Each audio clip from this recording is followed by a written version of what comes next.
Doctor বৌমা আজকালকার দিনে একটা নাম না, একটা ব্র্যান্ড। যে মেয়ের নামের আগে ডক্টর বসানো আছে, সেই মেয়ের সাথে তার ছেলের বিয়ে তার মা আজকালকার দিনে করাতেই চাইবে।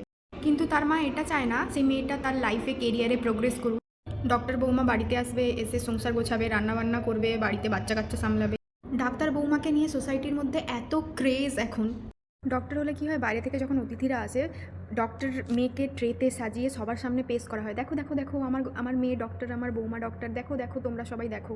তুমি যখন বাড়িতে একটা ব্র্যান্ড চাইছো, তাহলে তোমার এই মেন্টালিটিও হওয়া উচিত যে বাড়িতে যখন আমি ব্র্যান্ড চাইছি, সেই ব্র্যান্ডটাকে আমি সাপোর্ট করি, যে যাতে সে তার কেরিয়ারে প্রোগ্রেস করুক। কিন্তু এটা চায় না যে ডক্টরকে সাপোর্ট করতে হবে, ডক্টরকে ঘরের কাজে বাইরের কাজে যাতে সে সমানভাবে তাল মিলিয়ে চলতে পারে, তার সেই জায়গায় তাকে সাহায্য করতে হবে। কিন্তু এটা চায় যে সে তার কেরিয়ার ছেড়ে দিয়ে এসে বাড়িতে সব কাজবাজ করুক। যখন সে তার কেরিয়ার ছেড়ে দিয়ে এসে অতিষ্ঠ হয়ে বাড়িতে বসে যায়, তখন কিন্তু সবাই জিজ্ঞাসা করে যে সে কেন তার কেরিয়ারে প্রোগ্রেস করলো না, কেন ছেড়ে দিল। কোয়েশ্চেন করার লোকের কিন্তু তখন অভাব হয় না। কিন্তু এটা কেউ দেখে না যে ডক্টর হতে গেলে জীবনে কতটা স্যাক্রিফাইস করছে সে, যখন বাইরে সামলাচ্ছে বাড়িতে এসে কী করে বাড়ির কাজটাও সামলাবে।